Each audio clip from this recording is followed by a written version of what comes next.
ठीक है। और उनको और और, जाके और फरोख्त बांग्लादेश में सड़क भी पे जाके बांग्लादेश में बैठना भी एक है। वरिष्ठ पत्रकार ने, वहां के वरिष्ठ पत्रकार ने कहा कि जनवरी में मोहम्मद यूनुस को भागना पड़ेगा, देश छोड़कर भागेंगे, अपने इलाज के बहाने भागेंगे।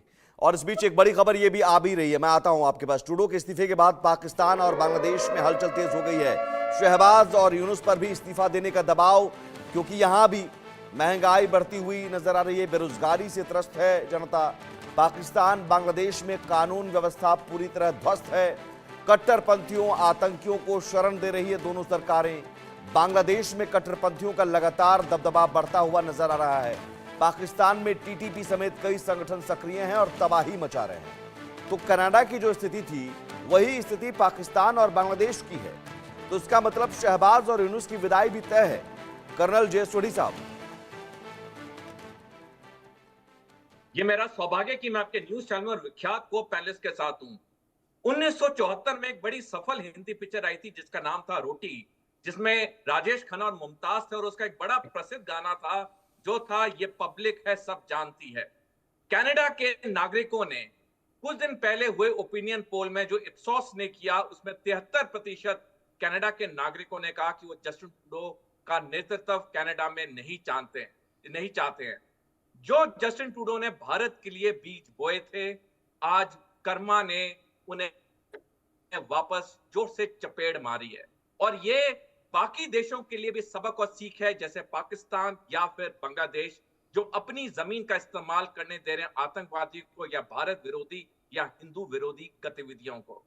भारत की सभ्यता, संस्कृति और संस्कार कहती है कि जो भी करो अच्छा करो, क्योंकि ये सब वापस कर्मा आपको वापस देती है।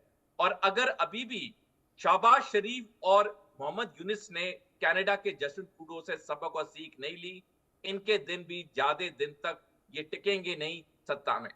सुमित जी, मैं एक बात और कहना चाहूंगा। जिस तरह से पिछले 2.5 साल के करीब जस्टिन ट्रूडो के नेतृत्व में कनाडा की जमीन का इस्तेमाल हुआ भारत विरोधी गतिविधियों के लिए, जिस तरह से हिंदुओं पे हमले हुए, जिस तरह से हिंदुओं के मंदिरों को वहां बर्बाद किया गया, ये शायद कभी इतिहास में ऐसे विकसित देश में कभी नहीं हुआ था। और कनाडा के नागरिक जान चुके थे कि अगर उन्होंने जस्टिन ट्रूडो को नहीं हटाया तो वो दिन दूर नहीं जब कनाडा भी पाकिस्तान और अफगानिस्तान की तरह आतंकवाद का एक गढ़ बन जाएगा। जी, मेजर अनुज माथुर, क्या ये माना जाए कि आतंकियों और खालिस्तानियों की मदद करना ही उल्टा पड़ गया? क्योंकि खालिस्तानी समर्थक न्यू डेमोक्रेटिक पार्टी ने ही समर्थन वापस लिया, उसी के बाद से ये सरकार पर संकट और अंतर्विरोध शुरू हुआ। आप जिस खालिस्तान के प्रेम में पड़कर भारत से दुश्मनी मोल ले रहे थे, उसी खालिस्तानी समर्थकों ने आपकी कुर्सी हिला दी।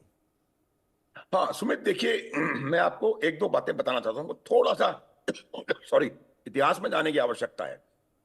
देखिए, जब 2015 में जस्टिन ट्रूडो प्रधानमंत्री बनकर के आए, तब उनको वहां के मीडिया ने, वहां के लोगों ने कहा कि ये पॉलिटिशियन ऑन बोर्ड, मतलब आने वाले समय के बहुत बड़े पॉलिटिकल लीडर हैं।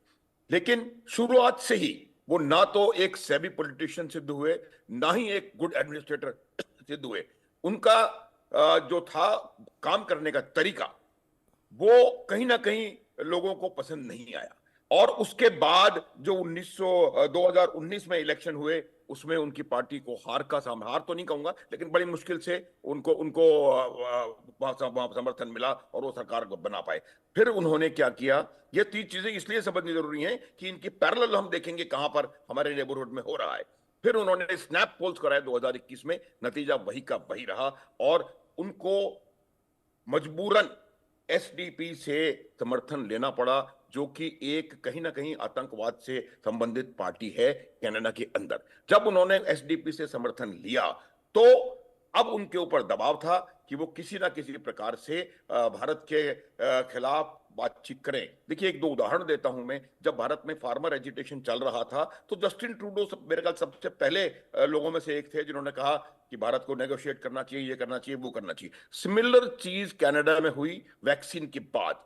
और एंटी वैक्सीन जो जो जो वहां पर प्रोटेस्ट हुए, उनको उन्होंने बिल्कुल बुरी तरह से दमन किया। तो ये डबल स्टैंडर्ड्स है। आप भारत को तो बोलते हो कि आप उनसे नेगोशिएट करो, जबकि भारत ने कर लिया, वो बात अलग है। और खुद अपने जब कनाडा में, तो वो उनकी पॉपुलैरिटी को गिराने में बहुत जबरदस्त उसका उस चीज का योगदान रहा। अब देखिए 3-4 चीजें जो कॉमनली नजर आ रही हैं बांग्लादेश, पाकिस्तान और वहां पर है। पहला, कट्टरपंथियों का सपोर्ट वो ले रहे थे, और यहां पर भी आप दोनों जगह देखेंगे, चाहे वो जमात हो बांग्लादेश में या टीटीपी या कोई भी कट्टरपंथी संगठन हो पाकिस्तान में। दूसरी बात, उनका भारत से संबंधों में तलखी, ये दोनों तीनों जगह आपको कॉमनली नजर आएगा। बांग्लादेश में भी यही हो रहा है, पाकिस्तान में भी, पाकिस्तान तो खैर हमेशा से ऐसा ही रहा है, और कनाडा में यही हुआ। तीसरी चीज जहां कहां वो मार खा गए कि वो ट्रंप ने जब उनके ऊपर दबाव डालना शुरू किया, और जब ट्रंप ने कहा कि 25% हम टैरिफ बढ़ाएंगे, और कई बातें उन्होंने और कहीं, जैसे ही वो इलेक्ट हुए थे एज ए प्रेसिडेंट, तो वो फ्लाई करके फ्लोरिडा गए और उन्होंने अपने आप को एक ऐसा लीडर प्रोजेक्ट करने की प्रयास किया जो कि ट्रंप साहब को हैंडल कर सकता है। लेकिन हुआ उल्टा। ट्रंप साहब ने उनको, जैसा कि उन्होंने बताया, ट्रंप साहब ने उनको बोला कि आप तो गवर्नर हैं कनाडा के, ये 51वां राज्य हो जाना चाहिए, तो ही स्नब्ड हिम। तो ये इस वजह से आप देखेंगे कि उनकी पॉपुलैरिटी आज की तारीख में, उनकी पार्टी की पॉपुलैरिटी 20% के आसपास है। उसकी पूरी वजह यही है। कोई देश नहीं चाहता कि उनको आतंकवादियों के समर्थन के वजह से उनकी इकोनॉमी खराब हो। उनकी जो इन्फ्लेशन है, 39 साल का हाईएस्ट इन्फ्लेशन है, 8.1% कनाडा में, उसके लिए भी वही कहीं ना कहीं वो जिम्मेदार है। तो ये तमाम चीजें रही। अब इनको हम पाकिस्तान में जक्सटापोज करके देखें या बांग्लादेश में, एग्जैक्टली वही हो रहा है। स्नैप पोल्स का रिजल्ट नॉट एक्सेप्टेबल, जनता खिलाफ, और आतंकवादियों के लिए समर्थन, आतंकवादियों की भाषा का प्रयोग। मोहम्मद यूनुस क्या कर रहे हैं आज? आप उनका स्टेटमेंट देखिए। उन्होंने कहा जंग के लिए तैयार रहो। किससे जंग करेंगे वो? अमेरिका से जंग करेगा? रशिया से करेगा? जंग किससे कर सकता है बांग्लादेश? तो ये जो जो जो जो जो peace prize, Nobel prize winner है, वो अगर जंग की बात कर रहा है, तो मतलब मेरे को लगता नहीं। तो ये तमाम चीजें जो हैं, वो कट्टरवाद के समर्थन और कट्टरवाद को बढ़ावा देने की वजह से ये चीजें हो रही हैं। और यही वहां पर इन दोनों देशों में, तो मुझे फिर हुसैन जावेद साहब किस तरह से समीक्षा कर रहे हैं कि उन्हें ये सारी चीजें समझ नहीं आ रही है? हुसैन जावेद साहब, आप तुलना करके देख लीजिए। पाकिस्तान कट्टरपंथियों को शह देता रहा, और वही कट्टरपंथी अब जिस तालिबान को पाला पोसा पाकिस्तान ने, वही तालिबान तबाही मचा रहा है। महंगाई तो मुझे लगता है आप वहां बैठकर ज़्यादा बेहतर बता सकते हैं महंगाई कितनी ज़्यादा है। बेरोजगारी, महंगाई, इन चीज़ों से तो त्रस्त है ही। कर्ज के बोझ तले दबा हुआ पाकिस्तान। तो पाकिस्तान की सरकार की लोकप्रियता कितनी है, ये आप जैसे वरिष्ठ पत्रकार बेहतर अगर ईमानदारी से समीक्षा करें तो आप बता सकते हैं। बांग्लादेश की यूनुस सरकार के बारे में भी यही स्थिति है। वहां भी कट्टरपंथी जमायत और जो कट्टरपंथी हैं उनकी गोद में सरकार है, और वहां पर हिंदुओं पर हमले या कट्टरपंथियों को शह देने की बात। महंगाई वहां भी बढ़ रही है, आर्थिक अस्थिरता का दौर वहां पर भी है। बल्कि बांग्लादेशी पत्रकार और विश्लेषक सलाहुद्दीन शुएब चौधरी ने यूरेशियन टाइम्स में लिखा है कि कहीं ना कहीं एक बांग्लादेश में एक इस्लामी गणराज्य स्थापित करने की ये आकांक्षाएं हैं, और उनके मुताबिक देश के धर्मनिरपेक्ष संविधान को पलटने की एक पूरी साजिश है। और यहां तक उन्होंने कहा कि ये मोहम्मद यूनुस को भागने पर मजबूर होना पड़ेगा। अब आपसे मैं उम्मीद करता हूं कि एक वरिष्ठ पत्रकार होने के नाते एक ईमानदारी से समीक्षा करेंगे आप।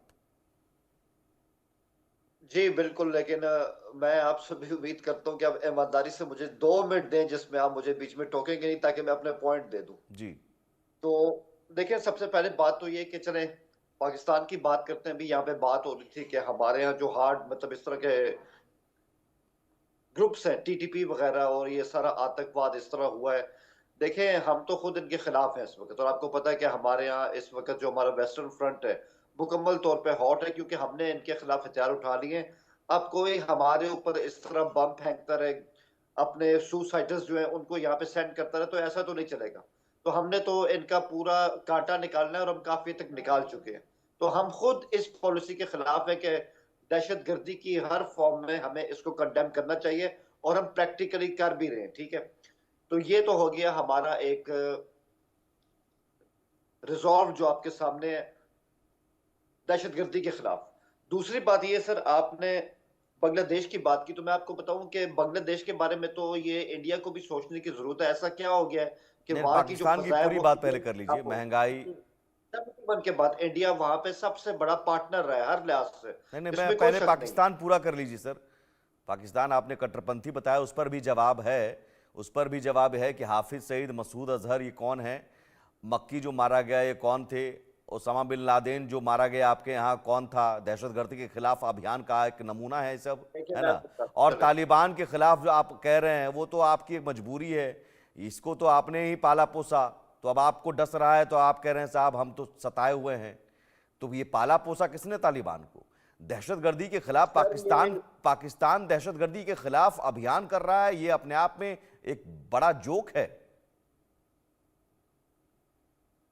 ये आपकी स्टेटमेंट है, ठीक है, आपकी स्टेटमेंट आपकी नहीं, हद मैंने तक है। जितने और नाम मैं लिए वही वो कहता कौन हूं थे और कौन है? सर, अगर आप मेरी बात सुन ले काइंडली, आप मुझे मुसलसल इंटरप्ट कर रहे हैं, मैं अपना नहीं, मैं पॉइंट इंटरप्ट इसलिए कर रहा हूं सर क्योंकि आप एक स्टेटमेंट ऐसा दे रहे हैं कि साहब दहशतगर्द के खिलाफ पाकिस्तान अभियान चला रहा है, तो स्टेटमेंट अपने आप में हास्यास्पद है, तो मैं उसको काउंटर करूंगा ना। बात पता है क्या? आप मुझे नाम बताइए, बात पता है मसूद क्या? अजहर, मसूद अजहर कौन सर है? एक मिनट, मसूद अजहर कौन है? सर एक मिनट, यहाँ पे 3 हमारे पैनलिस्ट और भी हैं, जब उन्होंने बात की उन्होंने अपने लिहाज से बिल्कुल सही बात की होगी, आपने उनको इंटरप्ट नहीं नहीं नहीं, किया। हुसैन जावेद लेकिन साहब, जब मैं उनको यहाँ पे इंटरप्ट बात मैंने करना इसलिए नहीं चाहता हूं किया तो कि आप वो बड़ी मुसलसल साफगोई से उन्होंने अपनी बात मुसलसल रखी। मुझे आप ईमानदारी से, मैं पूछ रहा हूं सर आपसे, सर, अपनी ईमानदारी की हद तो मैं जानता हूँ ना, वो मुझे आपसे पूछने की तो जरूरत मसूद तो नहीं अजहर कि मैं कौन है? कितना। मसूद अजहर कौन है? मेरी बात सुने, आप सबसे पहले मेरी बात सुने। ये बात ठीक है कि अगर हम 80s की बात करें, 90s की बात करें, हमारी कुछ यहाँ पर ऐसी पॉलिसियां जरूर बनी जिसने आज हमें नुकसान दिया है। और यहाँ पे दिल्ली में बैठ के ना ये कहना बड़ा आसान होता है कि ये जो टीटीपी है, तालिबान है, ये आपने बनाया, क्योंकि अफगानिस्तान आपका नेबर नहीं है ना, आप इसलिए नहीं जानते, आपके लिए एनालिसिस करना आसान होता है। ये हमें पता है 1979 से कि एक बहुत ही मुश्किल मुल्क जो है वो हमारा नेबर है। तालिबान की आपने बात की तो उसका जवाब भी सुन लीजिए। 80s तक, 90s तक हमारा उन पे होल्ड था, ठीक है, हमने उनको हेल्प भी किया, लेकिन अब जो 2007 के बाद टीटीपी बनी है, इस पे हमारा कोई असर नहीं है। वो बिल्कुल एक इंडिपेंडेंट ग्रुप है। ये जो पूरी लॉट निकली है जिसमें कई उनके जो लीडर्स थे, बैतुल्ला महसूद है, हकीमुल्ला महसूद है, मारे जा चुके हैं, लेकिन इनका हमारा कभी आपस में कनेक्शन नहीं रहा। ये अब इंडिपेंडेंटली काम कर रहे हैं। तो तालिबान पिछले को 15 साल नहीं में नहीं सर, आप हमारे 2007 कोई नहीं, ताल्लुक नहीं है। मैं रिसेंटली की एक ही 2021 मकसद की, है नहीं नहीं, हमें आप बचाना और हम फिर उसको फैक्चुअल एक करेक्ट, जख्म को फैक्चुअल निकालना। करेक्ट कीजिए सर, फैक्चुअल करेक्ट हो जाइए। हुसैन जावेद साहब, फैक्चुअल करेक्ट करता हूं मैं आपको। रिसेंटली 2021 में जब अमेरिकी सेना ने वापसी की, तालिबान को मान्यता देने के लिए पाकिस्तान ने पैरवी की थी, आपने पैरवी की थी ना, पाकिस्तान ने पैरवी की थी। और जिस ताजिकिस्तान ने विरोध किया था, तो उस ताजिकिस्तान से आप जा रहे हैं मदद मांगने। आप सर मेरी बात सुन जी, अब आपका सवाल अच्छा है, आप इस पे मेरा टेक ले लें। पहली बात तो ये कि आप हमेशा जब पाकिस्तान की बात करते हैं ना, तो आप इस फर्क को पता नहीं, या आप भूल जाते हैं या आप उसको इग्नोर करते हैं कि तालिबान, काबुल हुकूमत एक सेपरेट चीज है, टीटीपी एक सेपरेट चीज है। इनको इनमें फर्क रखें जरा। समर्थित तालिबान का अफगानिस्तान समर्थन है सर, तालिबान की सरकार का समर्थन है। सर आप फिर अपने कमेंट्स दे ले, मैं फिर अपने कमेंट्स अपने पास ही रखता हूँ। मैं यही नहीं कह सकता हूँ फैक्ट होना चाहिए सर। हिमांशु भट्ट जी हैं, मुझे लगता है कि इस फैक्ट से नकारा नहीं जा सकता कि जिस तालिबान को, और चलिए तालिबान पर आप कहेंगे कि ठीक है हमारे पाले पोसे थे, लेकिन वो होता है ना कि बच्चा बिगड़ गया। चलिए ठीक है, आपकी बात सहमत, आपकी बात से एक सहमत। अब मसूद अजहर कौन है, ये जरा मुझे बताइए। सर मेरा पॉइंट एक रह गया, मैं अपना पॉइंट पहले कंप्लीट करूंगा, ये आपको समझाने के लिए भी सही रहेगा। वो ये है सर कि जिस तरह आपने कहा ना कि हम ताजिकिस्तान जा रहे हैं, उनसे बात कर रहे हैं, यही गलती तो हुई हमसे पहले कि कभी भी एक स्टेट को लेके वहां पर जो एक ग्रुप होता है, सिर्फ उसके साथ ही बात नहीं की जाए, उसके साथ ही ताल्लुकात ना रखे जाए, एक टोकरी के अंदर सारे अंडे मत रखे जाए। आज हम इस बात को समझते हैं कि तालिबान अगर वहां पर एक हकीकत है, नॉर्दर्न अलायंस भी वहां पर एक है, मतलब उसका भी एक वहां पे वजन है, उससे भी बात करनी चाहिए। यही गलती तो इंडिया कर रहा है। आपने हमेशा बांग्लादेश में हसीना के साथ अपने ताल्लुकात रखे, बांग्लादेश की अवाम के साथ नहीं रखे। आज जब वहां पर एंटी फोर्सेस आई हैं तो आपको इशू हो रहा है। यही आप भी नहीं ऐसा नहीं है, ये गलती नहीं नहीं नहीं ये गलती ऐसा नहीं है सर, ऐसा नहीं है। हिमांशु भट्ट जी बेहतर बता सकते हैं, ऐसा नहीं है सर।